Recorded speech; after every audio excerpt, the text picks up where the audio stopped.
नमस्कार, मैं Ankita Singh department of special education से गाइडेंस एंड काउंसलिंग की सीरीज़ को आगे बढ़ाते हुए यूनिट 2.2 पे हम पहुंच चुके हैं, जिसका टाइटल है understanding of feeling and changes in guidance and counselling. So first of all, guidance and counselling जो कि हम तब से डिस्कस ही करते आ रहे हैं कि गाइडेंस एंड काउंसलिंग क्या होता है कि एक इंडिविजुअल को अंडरस्टैंड करने में, उसको इफ़ेक्टिवली हर लाइफ की सिचुएशन से डील करने में मदद करता है।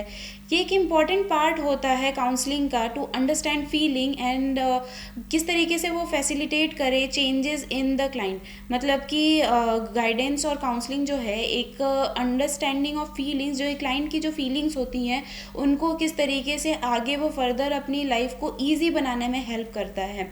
ये एक जो फीलिंग्स होती हैं ये ग्रोथ और एडजस्टमेंट प्रोसेस का एक सेंटर हम कह सकते हैं कि these are the central to the growth and adjustment process. Understand of feeling, इसका मतलब क्या होता है कि एक ऐसा प्रोसेस है जहाँ पे रिकॉग्नाइज किया जाता है इमोशन को, self emotion, self worth, empathy के साथ। और मतलब कि ये कितना सेंसिटिव होता है और ये एक्सेप्टेंस होता है। मतलब क्लाइंट की जो इमोशन होते हैं उनको बहुत ही पेशेंस के साथ आप बहुत ही सुनते हैं, समझते हैं और ऐसा इन्वायरमेंट प्रोवाइड करते हैं, कम्युनिकेट करते हैं कि लाइक कि एक ट्रस्ट बिल्ड हो कि मतलब उनकी जो फीलिंग है वो किसी के लिए जज नहीं करी जा रही है।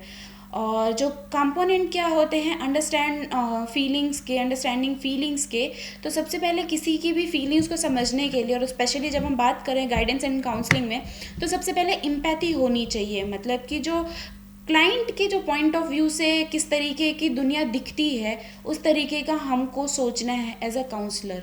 एक्टिव लिसनिंग होनी चाहिए, मतलब आपका अटेंशन उस जो उनके वर्बल और नॉन वर्बल क्लूज जो भी हैं उन पे आपका जो है एक्टिवली वो सुनना चाहिए। जो काउंसलर है वो एक्टिवली सुनने। इमोशनल अवेयरनेस, मतलब कि जो नेमिंग उनका इमोशन किस तरीके का है उसके लिए अवेयरनेस होनी चाहिए। और वैलिडेशन, मतलब कि जो उनका मतलब जो भी क्लाइंट के जो इमोशन है वो जेन्युइन होने चाहिए। ऐसा नहीं है कि मतलब कई बार ऐसे होते हैं कि जो बहुत ही फेक भी कुछ क्रिएट करते हैं, तो मतलब उनको जेन्युइनली आप एक्सेप्ट करें जैसे भी आपका क्लाइंट है। मतलब ओवरऑल अगर हम बात करें तो क्लाइंट के ओवरव्यू, क्लाइंट के मतलब पॉइंट ऑफ व्यू से आपको चीज़ों को सीखना और समझना और सुनना है, ताकि क्लाइंट को ये लगे कि आप किस तरीके से बात कर रहे हैं। देन इम्पोर्टेंस क्या है, हमको गाइडेंस एंड काउंसलिंग में फीलिंग्स की इतनी इम्पोर्टेंस क्यों है, तो वहाँ पे इम्पोर्टेंस इसलिए है कि हेल्प करता है रिलेशनशिप मतलब रिलेशनशिप बनाने में काउंसलर और क्लाइंट का।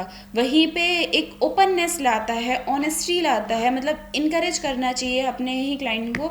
ऐसा नहीं है कि अगर आपके पास कोई क्लाइंट आ रहा है तो वो क्या है, अपने इमोशन को एक्सप्रेस करने आ रहा है, तो अगर आप उसको ऐसा इन्वायरमेंट ही नहीं देंगे तो वो ओपननेस, वो ऑनेस्टी, वो चीज़ नहीं हो सकती है। फिर उसके बाद एक्यूरेट डायग्नोसिस करना चाहिए उसका, और इमोशनल इश्यूज जो भी हैं उसके, जो भी उसके मन में जो भी बैगेजेस हैं वो क्या है, वो अपने बैगेजेस वहाँ पे आप पे छोड़ के जाए। उसको ऐसा इन्वायरमेंट प्रोवाइड करना चाहिए और वो खुद को समझे, अपनी सेल्फ ग्रोथ पे ध्यान दे।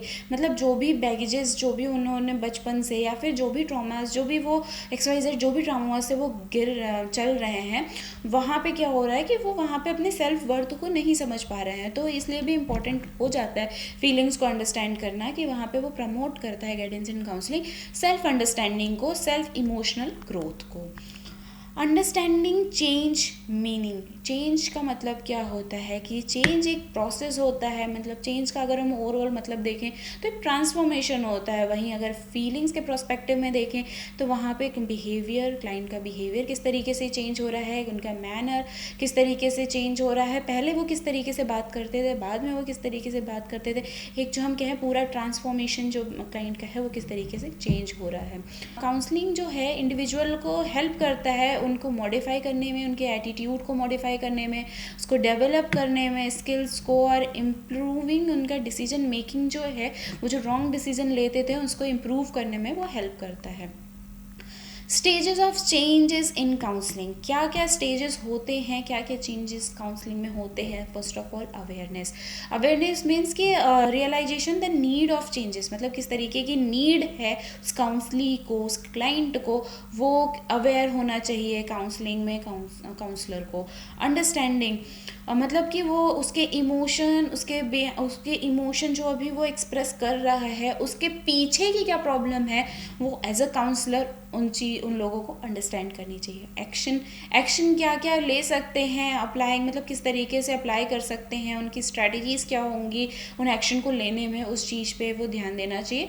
और मेंटेनेंस की मतलब कंटिन्यू जो पॉजिटिव बिहेवियर होता है वो दिखाना चाहिए अपना। Role of counsellor in a facilitating change, मतलब क्या काउंसलर का रोल होता है। तो फर्स्ट ऑफ ऑल वहाँ पे एक सपोर्टिव रोल होगा, एक्सेप्टिंग इन्वायरमेंट होगा, वहाँ पे पॉजिटिव इन्वायरमेंट होगा, वहाँ पे सेल्फ रिफ्लेक्शन को इनकरेज करेंगे, पर्सनल रिस्पॉन्सिबिलिटीज़ को वो बताएंगे, हेल्प करेंगे क्लाइंट की कि वो क्या करे कि अपने गोल को अचीव करने में उसकी मदद करेंगे, और उनको री करेंगे, पॉजिटिव री देंगे ताकि वो क्या करे, प्रोग्रेस करे अपनी लाइफ में। Relationship between feeling and changes, अब यहाँ पे क्या होता है कि एक तो फीलिंग्स है और दूसरा चेंजेस है, तो उसमें क्या रिलेशनशिप होगा फीलिंग्स और चेंजेस में। तो understanding feeling is a foundation, मतलब किसी की भी फीलिंग्स को समझना एज अ काउंसलर वो एक फाउंडेशन है, और उनके इमोशनल बिहेवियर में चेंजेस क्या आए बाद में उन फीलिंग्स को अंडरस्टैंड करने में, उन पर काम करने में, ये इसमें रिलेशनशिप हो गया। जब क्लाइंट की फीलिंग को अंडरस्टैंड किया जाएगा और उनके जो काउंसलर के जो विलिंग चेंजेस हैं वो देखना, वो एक पॉजिटिव उनकी ग्रोथ हो रही है वहाँ पे। काउंसलिंग जो है वो हेल्प करता है एक ब्रिज, मतलब कि एक ब्रिज बनाता है अवेयरनेस और उनके लिए गए एक्शन के लिए, मतलब कि जहाँ से स्टार्ट किया था वहाँ से और जहाँ पे उनको पहुँचना था उनके लॉन्ग टर्म गोल में, वहाँ पे पहुँचने में वो हेल्प करता है। तो ये हो गया हमारा relationship between feelings and changes. So overall conclusion की अगर हम बात करें तो कंक्लूजन ये होता है कि अंडरस्टैंडिंग फीलिंग्स और चेंजेस, मतलब कि हम गाइडेंस एंड काउंसलिंग में कोर एलिमेंट हम कह सकते हैं इनको, जिसमें कि हमारा सेल्फ अवेयरनेस को प्रमोट करता है, एडजस्टमेंट को प्रमोट करता है, और पर्सनल और प्रोफेशनल ग्रोथ को भी ये प्रमोट करता है। इफ़ेक्टिव गाइडेंस जो होती हैं या फिर इफ़ेक्टिव काउंसलिंग जो हम कह सकते हैं वो इमोशनल की स्टेबिलिटी को और पॉजिटिव लाइफ चेंज को प्रमोट करता है। सो यहाँ तक ही थी ये, और थैंक यू सो मच।